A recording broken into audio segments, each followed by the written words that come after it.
السلام علیکم دوستو، یہ بخاری شریف کی تیسری حدیث ہے۔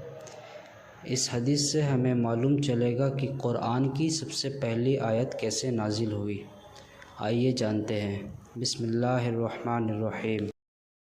حضرت صلی اللہ علیہ وآلہ وسلم پر وحی کا ابتدائی دور اچھے سچے پاکیزہ خوابوں سے شروع ہوا۔ آپ خواب میں جو کچھ دیکھتے وہ صبح کی روشنی کی طرح صحیح اور سچا ثابت ہوتا۔ پھر من جانب قدرت آپ تنہائی پسند ہو گئے اور آپ نے غار حرا میں خلوت نشینی اختیار فرمائی اور کئی دن اور رات وہاں مسلسل عبادت اور یاد الہی و ذکر میں مشغول رہنے لگے۔ جب تک گھر آنے کو دل نہ چاہتا توشہ ہمراہ لیے ہوئے وہاں رہتے۔ توشہ ختم ہونے پر ہی اہلیہ محترمہ حضرت خدیجہ رضی اللہ تعالی عنہا کے پاس تشریف لاتے اور کچھ توشہ ہمراہ لے کر پھر وہاں جا کر خلوت گزین ہو جاتے۔ یہی طریقہ جاری رہا یہاں تک کہ آپ پر حق منکشف ہو گیا اور آپ غار حرا ہی میں قیام پذیر تھے کہ اچانک حضرت جبرائیل علیہ السلام آپ کے پاس حاضر ہوئے اور کہنے لگے کہ اے محمد پڑھو۔ آپ فرماتے ہیں کہ میں نے کہا کہ میں پڑھنا نہیں جانتا۔ آپ صلی اللہ علیہ وسلم فرماتے ہیں کہ فرشتے نے مجھے پکڑ کر اتنے زور سے بھینچا کہ میری طاقت جواب دے گئی۔ پھر مجھے چھوڑ کر کہا پڑھو۔ میں نے پھر وہی جواب دیا کہ میں پڑھا ہوا نہیں ہوں۔ اس فرشتے نے مجھ کو نہایت ہی زور سے بھینچا کہ مجھ کو سخت تکلیف محسوس ہوئی۔ پھر اس نے کہا کہ پڑھ۔ میں نے کہا میں پڑھا ہوا نہیں ہوں۔ فرشتے نے تیسری بار مجھ کو پکڑا اور تیسری مرتبہ پھر مجھ کو بھینچا۔ پھر مجھے چھوڑ دیا اور کہنے لگا کہ پڑھو اپنے رب کے نام کی مدد سے جس نے پیدا کیا اور انسان کو خون کی پھٹکی سے بنایا۔ پڑھو اور آپ کا رب بہت ہی مہربانیاں کرنے والا ہے۔ پس یہی آیتیں آپ حضرت جبرائیل علیہ السلام سے سن کر اس حال میں غار حرا سے واپس ہوئے کہ آپ کا دل اس انوکھے واقعے سے کانپ رہا تھا۔ آپ حضرت خدیجہ کے ہاں تشریف لائے اور فرمایا کہ مجھے کمبل اوڑھا دو، مجھے کمبل اوڑھا دو۔ لوگوں نے آپ کو کمبل اوڑھا دیا۔ جب آپ کا ڈر جاتا رہا تو آپ نے اپنی زوجہ محترمہ حضرت خدیجہ رضی اللہ تعالی عنہا کو تفصیل کے ساتھ یہ واقعہ سنایا اور فرمانے لگے کہ مجھ کو اب اپنی جان کا خوف ہو گیا ہے۔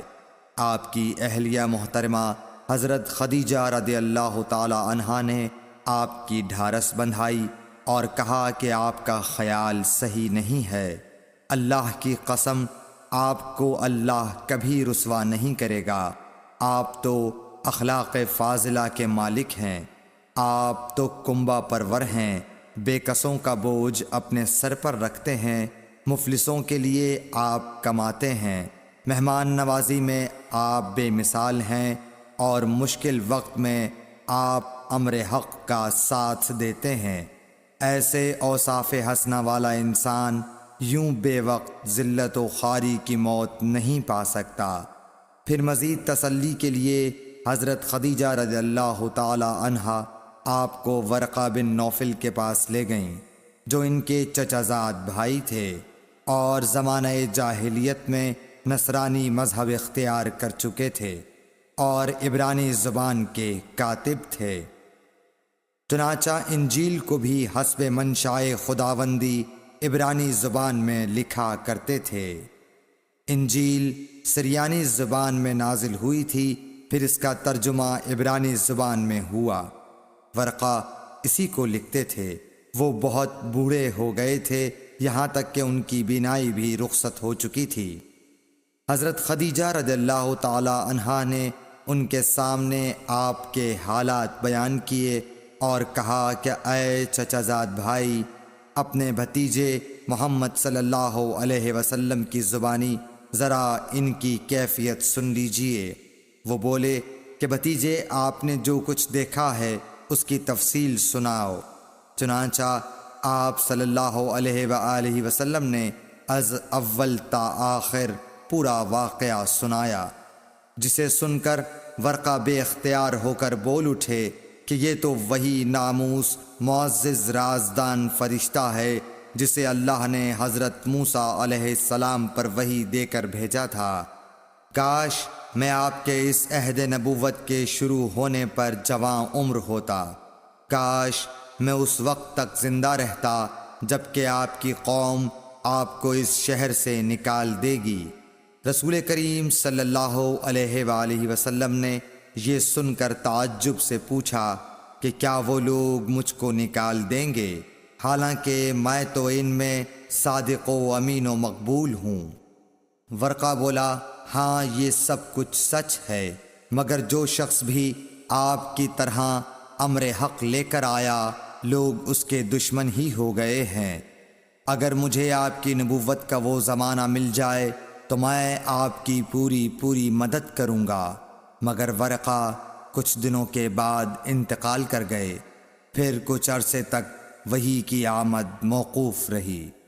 صحیح بخاری حدیث نمبر 3۔